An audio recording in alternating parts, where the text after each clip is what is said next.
Well, good afternoon. And I asked in the group a few days ago what people wanted to learn about, and the response I got was in relation to registration and compliance and simple steps that you need to take within your business. So, I have put together some further information for you today, which is a culmination of different bits of information I've been providing in the group over the past few months.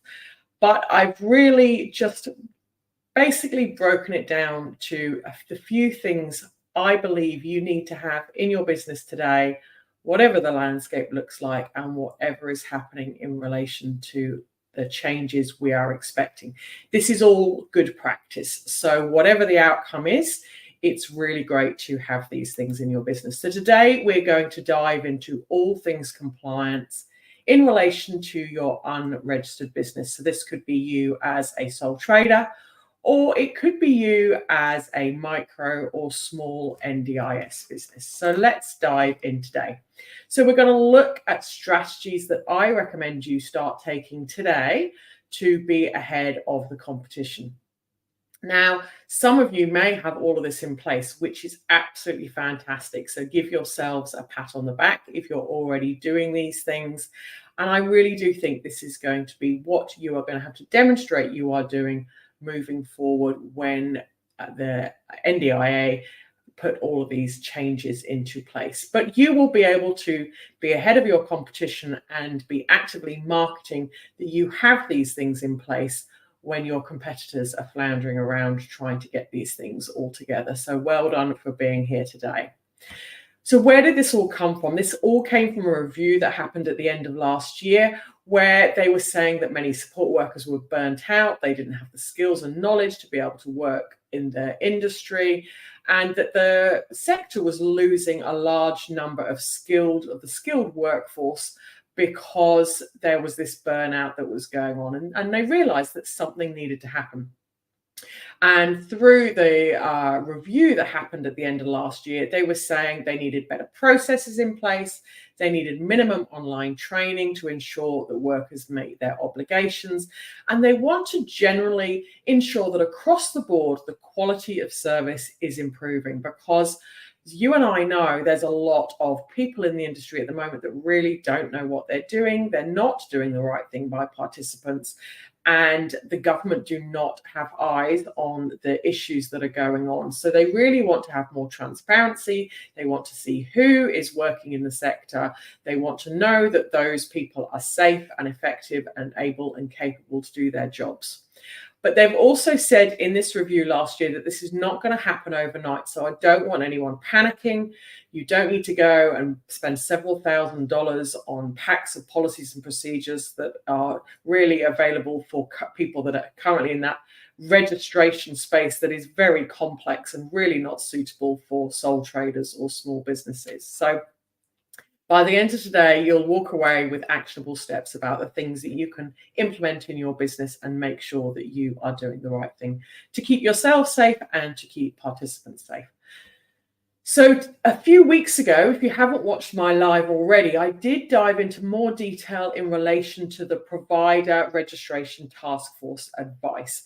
So have a look in the group to a couple of Thursdays ago where I went through this in more detail. If you haven't watched that live, I'd really recommend that you pause me today and start there and come back to me a little bit later, because then this will all make a little bit more sense.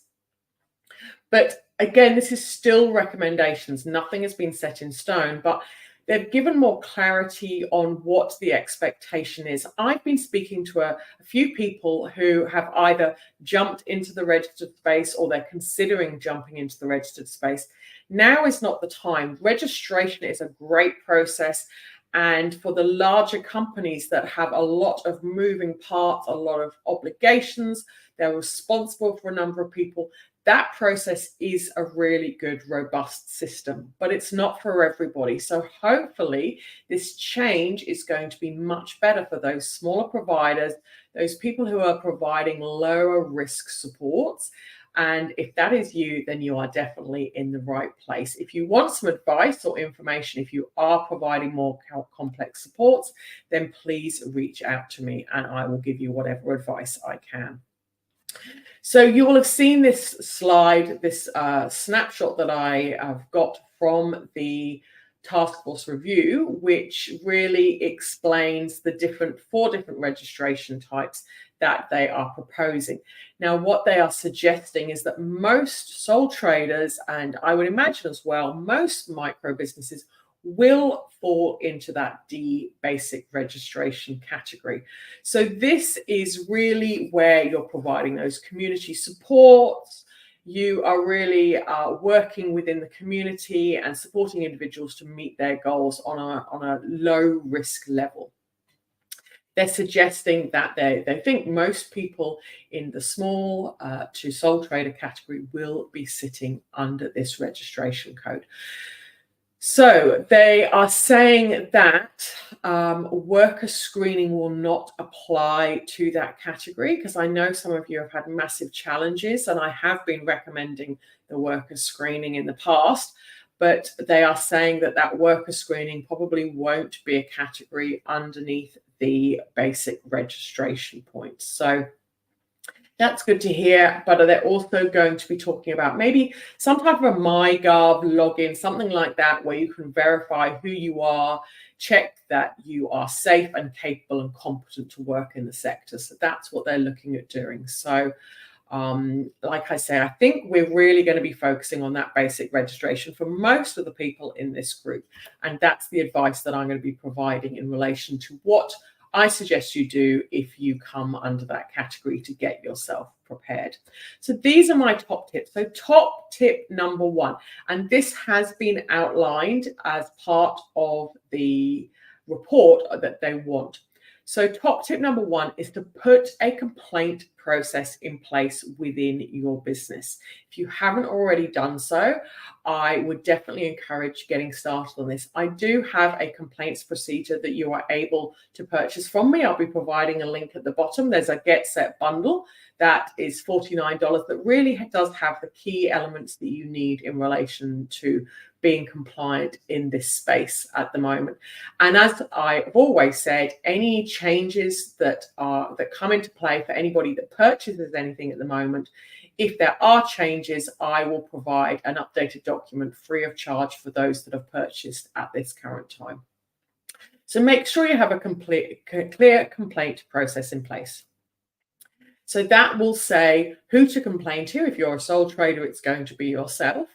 But I would also encourage giving information with regards to advocacy groups and people that they might be able to get and utilize to help advocate for them in the situation of making a complaint. Okay, so I'd really encourage adding advocacy into your complaints process, and then clearly stating if they're not happy with the way that you have dealt with the complaint, that they can complain about you to the NDIS and give the step-by-step as to how they make that complaint to the NDIS. You can Google NDIS complaint procedure and go into the NDIS. It will clearly explain how they can make a complaint to the NDIS. So you can get that information from there if you choose to make your own complaint procedure up. But you need to be outlining the time frame in which you are going to be responding to that complaint and what ways that they can escalate that complaint if they're not happy with the outcome.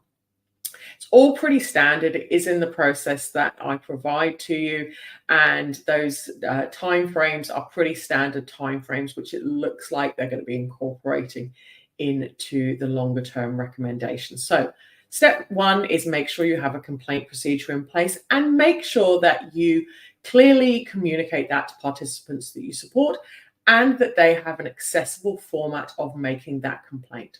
So if they are visually impaired, if they need an easy read document, if they need the information in a different language, those are the types of ways you might need to consider adapting your information based on your client group.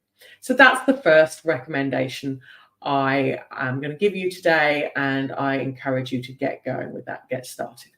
Second is an incident management procedure with a summary for participants. And what I mean by that is you need to be making participants aware of your obligations in relation to incidents. I do have a policy in relation to that. And I'll be asking in the group as well, do you all really understand what I mean by incidents? Is it worth me actually providing some training on incidents in the future so that you all have a much clearer understanding of your obligations in relation to incidents? Put me a message into the group if that's something you'd be interested in finding more about. But you do need a clear process that covers off how you will manage an incident in your business.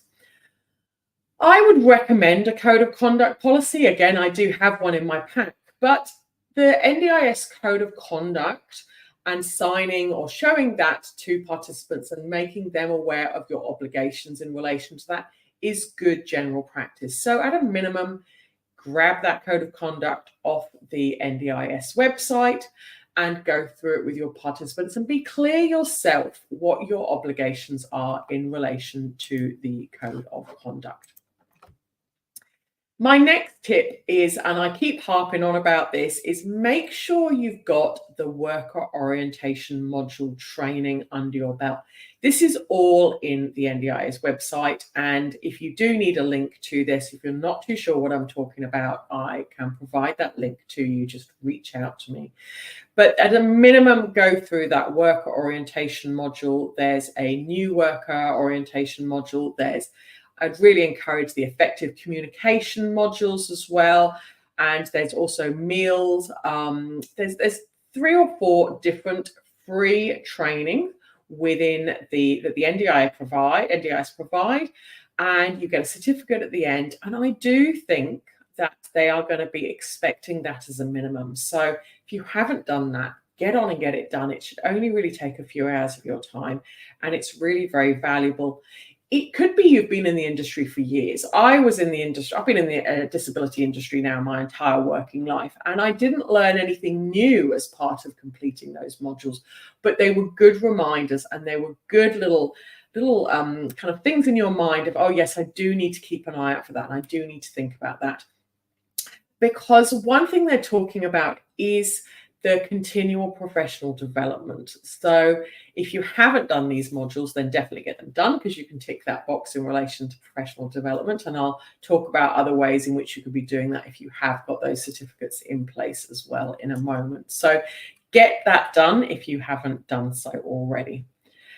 And by doing the NDIS new worker induction module, that covers off things like infection control, safe work, incident management, risk identification. So do that if you haven't done it. If you have done it in the past few years, I'd really recommend you keep an eye out for, there's a lot of free resource, free training out there around making sure you do an annual refresher on definitely things like infection control, safe work practices. Have a look on the Safe Work website. So whatever area you're in, whether you're in Queensland, New South Wales, Victoria, wherever you are, there is a Safe Work website dedicated to the area in which you live. Have a look at Safe Work. Have a look at the information they're providing in there, because things are always changing. So keep yourself abreast of any changes that are happening in relation to keeping you and keeping participants safe, managing challenging situations, all of those types of things. And I always encourage people to be clear on what they would do in the instance of emergency. So what is your emergency response plan in relation to a fire, a bomb threat, electrocution, all of these types of things? I know, hopefully, touch wood, these things won't happen to you, but if they do unfortunately happen, you will know and be prepared as what your response will be in those situations. So if you're looking for support and information in relation to that emergency response plan, again, you can grab that from my website, and I will put the link in below. And I do have the My Care Assistant platform, which is a great place for you to store all of this information. So if you want to check out the My Care Assistant platform, then please reach out and I can show you around it. I'd also encourage you to have some type of a company policy or participant handbook that really covers all the things you are going to do in your business to demonstrate that you are providing a quality service. So it covers those things like how to make a complaint, what is an incident, how will you respond to an incident. You can cover off things in relation to boundaries. You can cover off when you're working, how people can get in contact with you. It really is an important document to clearly explain everybody's roles and responsibilities. So, what your roles and responsibilities are, and what you're expecting from participants as well. So, I'd really, really encourage that. That's the cherry on the cake in relation to clearly outlining the key things in your business. If you don't really know where to start in relation to any of that, then don't worry, I've got your back. My Get Started Support Worker Pack, which is just $49 plus GST, covers off those key things within your business. So I will put a link in below, and I will please reach out if you would like any assistance or you'd like to ask any questions in relation to these things that I've suggested today. So get yourself prepared. Get yourself, well, hopefully, I know we haven't covered it off today, but hopefully you've already got an agreement in place for your participants. So make sure you have a service agreement in place. Make sure you have a complaints procedure in place. Make sure you have an incident management procedure in place. Make sure you've done minimum levels of qualifications in relation to learning around NDIS, those online modules that you can access today. Focus on your ongoing professional development. So what are you doing to make sure you are keeping up to date with the changes in the NDIS landscape? You are being a better version of yourself as a support worker. What things are you doing to learn more about the types of disabilities and the most common practices in relation to those disabilities that are current and relevant to you and providing great outcomes to individuals? Get out there and do some of that online learning and education to make sure that you are being the best version of yourself. As always, reach out with any questions you may have, any advice you need in relation to your business, and I look forward to catching up with you in the next live next week. Have a great day.